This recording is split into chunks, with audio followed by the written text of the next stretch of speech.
Welcome, I'll be reacting to Star Trek The Animated Series, Season 2, Episode 6. This is the final episode. We made it.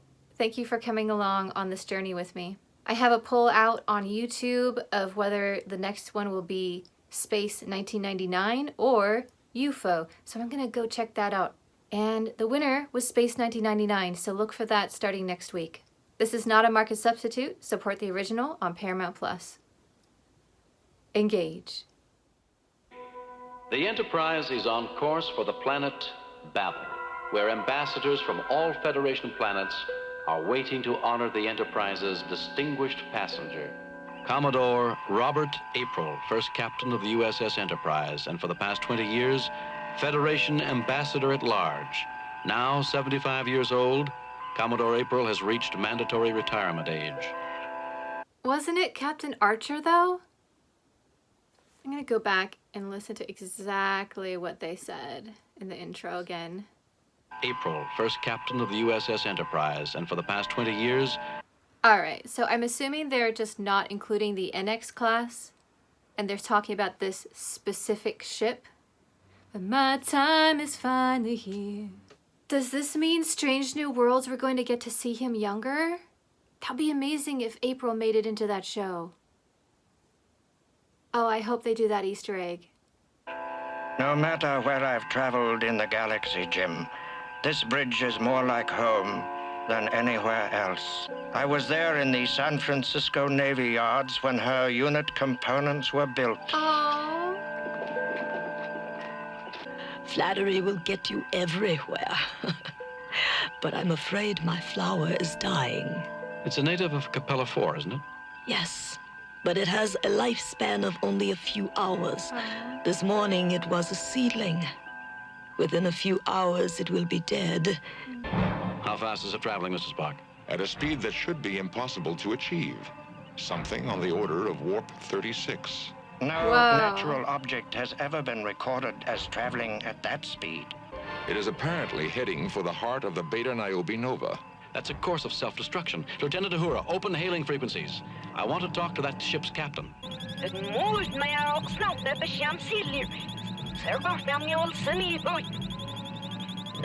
Where's Hoshi when you need her?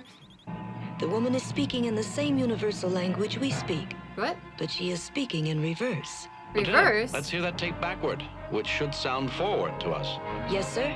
On the screen. This is an Alice in Wonderland situation? Your beam is slowing my progress. Release my ship at once or I am doomed. We cannot keep up at this speed. Mr. Eriks, what is Just our let speed? them go. Now at warp 11, Captain. Warp 14. Warp 15. They're basically being dragged behind. Release the tractor beam. Sir, I can't release the tractor beam. What do you mean, Mr. Sulu? Our controls are inoperative.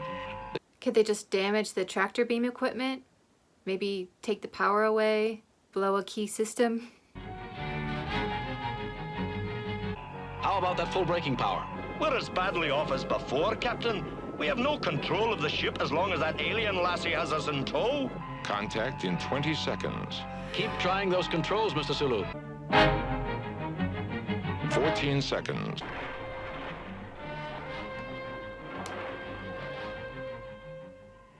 They're going backwards! It is like Alice through the looking glass. You don't understand. Time reversed. Before we entered this universe, it was about to die. And now, it's in full bloom again. I have the feeling that April is going to stay here because he's going to turn back young.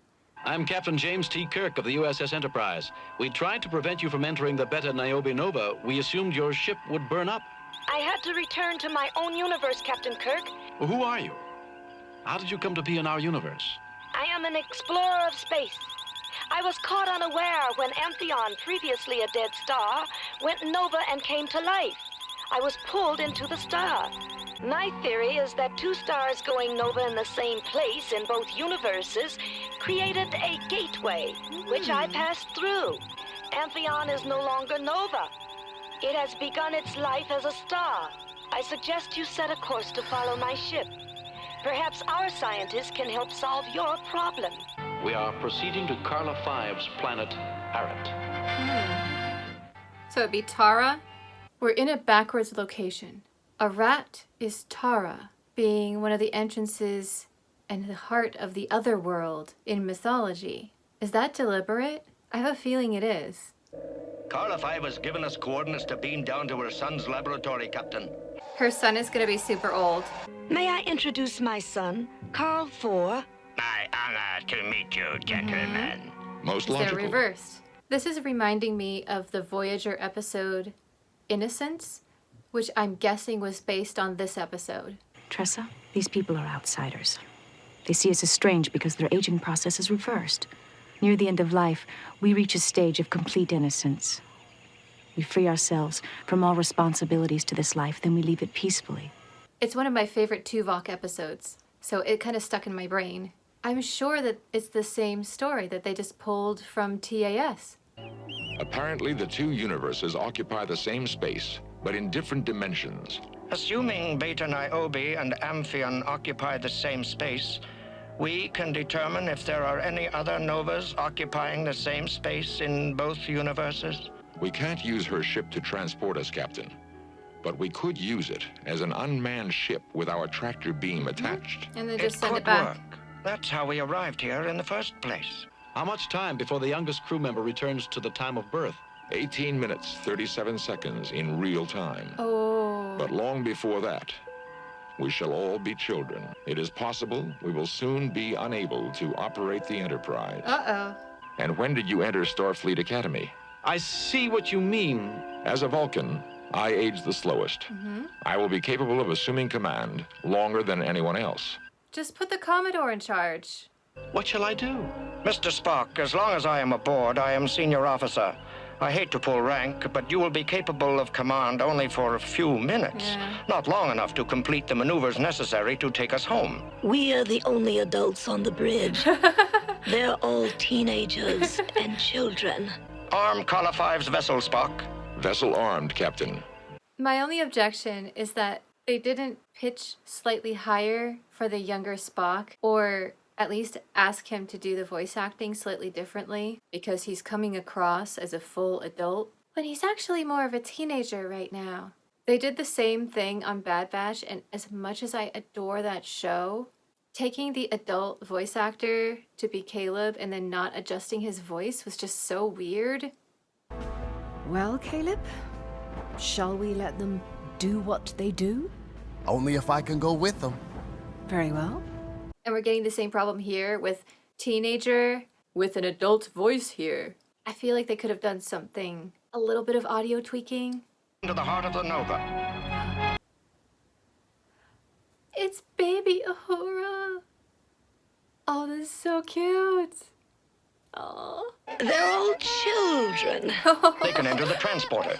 It retains a memory of their original molecular structure. But what about us?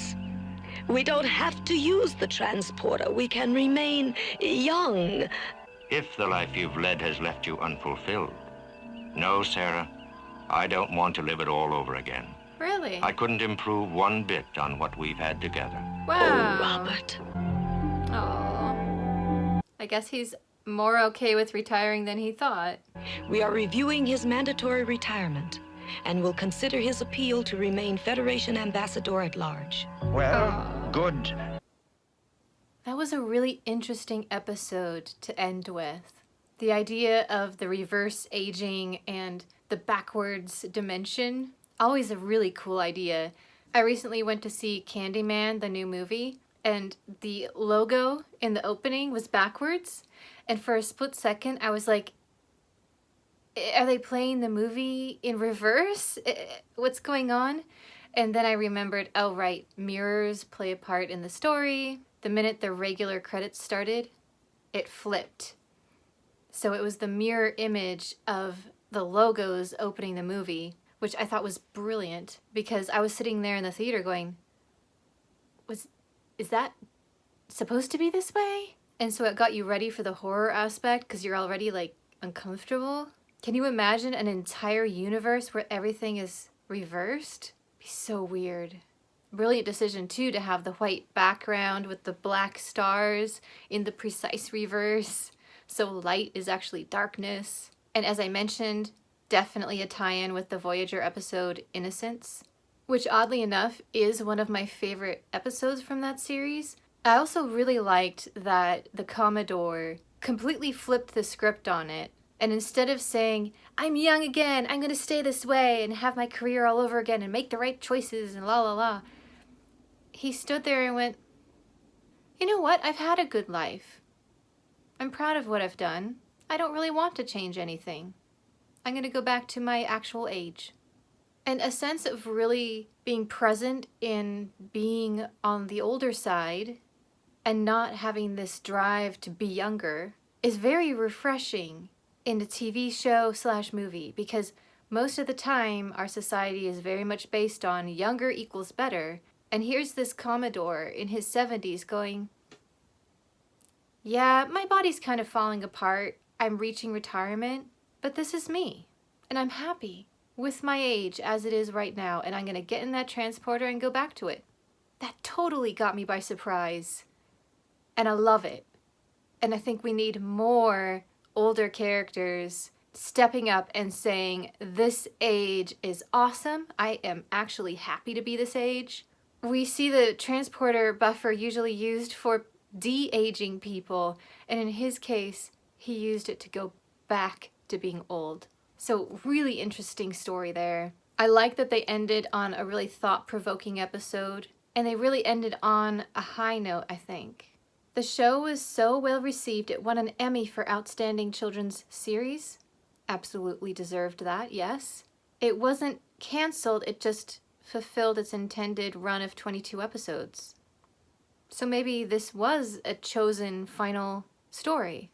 Here's more about the Emmy. They submitted How Sharper Than a Serpent's Tooth? Really? That's so funny, because that's the episode where I'm like, oh, it wasn't a very good episode. I am not, unfortunately, seeing any videos of the Emmy win. It's gotta be out there somewhere. Alright, if anyone knows where to watch that, let me know. Because I feel like the acceptance speech would be just so much fun to see. Because I don't think they were probably expecting it. Well, there you have it. The end of the animated series. This is definitely something that I am going to come back and rewatch, especially certain episodes. I was so impressed by it. I was not expecting this level of quality. It's outstanding. It is completely canon for me. And now that they're making so many references to it on Star Trek Lower Decks, I think that just solidifies it. Because clearly those creators love the animated series. Until next time, live long and prosper.